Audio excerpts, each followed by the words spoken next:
नमस्कार दर्शकों, मैं हूं धर्म की नगरी काशी से प्रहलाद गुप्ता और आप देख रहे हैं JK 24/7 न्यूज की बेहद खास प्रोग्राम। हम आपको बता दें कि इस वक्त हम बीच गंगा पर मौजूद हैं, इसलिए कि इस समय खतरे पे यानी गंगा का जो जलस्तर है वो बिल्कुल बढ़ चुका है। हम आपको सबसे बड़ी काशी का महत्व बता दें कि जब काशी की धरती पर शंकर भगवान और माता पार्वती जब पैर रखे थे और गंगा के घाट किनारे वो घाट की तरह होते हुए उस रास्ते से जब मणिकर्णिका कुंड पहुंचे थे तो माता पार्वती अपने स्नान करने की इच्छा जाहिर की थी।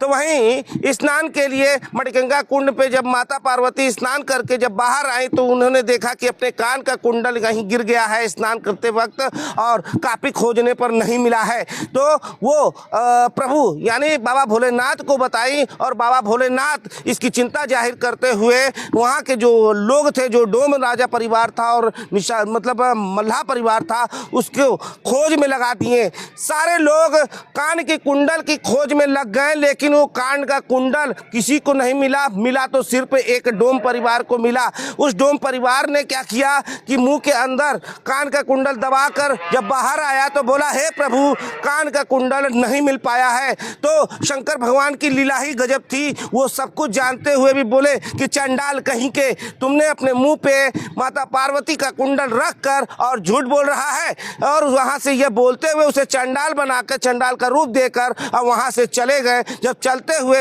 माता पार्वती को लेकर जब आगे थोड़ा बढ़े तो वही चंडाल, जो डोम परिवार का जो चंडाल था, उनके पैरों पर गिर गया और बोला कि हे प्रभु, हम तो चंडाल, आपने तो मुझे चंडाल साबित कर दिया। अब मैं इस सृष्टि पर कैसे रहूंगा? इस दुनिया में लोगों के, मनुष्य के और जीवों के बीच में चंडाल का रूप धारण कर कैसे जी पाऊंगा?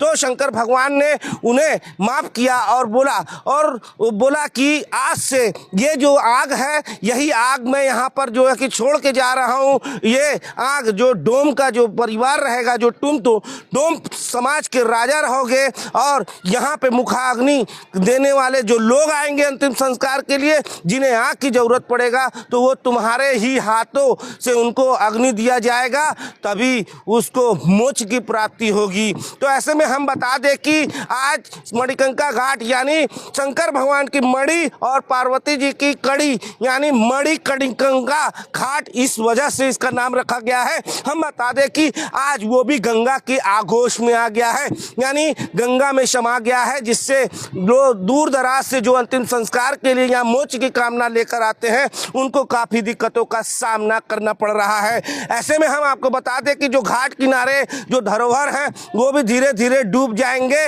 और ऐसे में जो छोटे बड़े मंदिर हैं वो तो गंगा में समा गए हैं और घाट किनारे रहने वाले वो पलायन, धीरे धीरे पलायन कर चुके हैं, ताकि यहाँ पर जिस तरीके से खतरा मंडरा रहा है, समय समय पे NDRF की टीम, पुलिस के जवान, वाराणसी प्रशासन निरीक्षण इसलिए कर रहे हैं कि किसी को किसी प्रकार की दिक्कतों का सामना न करना पड़े। अब तो सावन का पर्व भी आ चुका है। ऐसे में सावन का जो पर्व है ये बड़ा ही महत्व है शंकर भगवान के लिए, बड़ा ही ये महीना बड़ा ही पवित्र माना गया है और इस महीने में दर्शन करने वाले भक्तों को काफी फलदायी होता है। तो ऐसे में भक्त आएंगे गंगा से गंगा जल लेकर, बगल में विश्वनाथ जी मंदिर में उनके शिवलिंग पर जल चढ़ाएंगे, बेलपत्र चढ़ाएंगे, तमाम तरीके का उनका जो प्रिय भोग है वो चढ़ाएंगे, मदार का माला चढ़ाएंगे।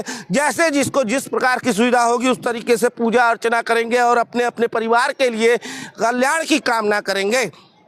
वीडियो जर्नलिस्ट मोहम्मद तालिब के साथ प्रहलाद गुप्ता, JK 24/7 न्यूज के लिए वाराणसी से।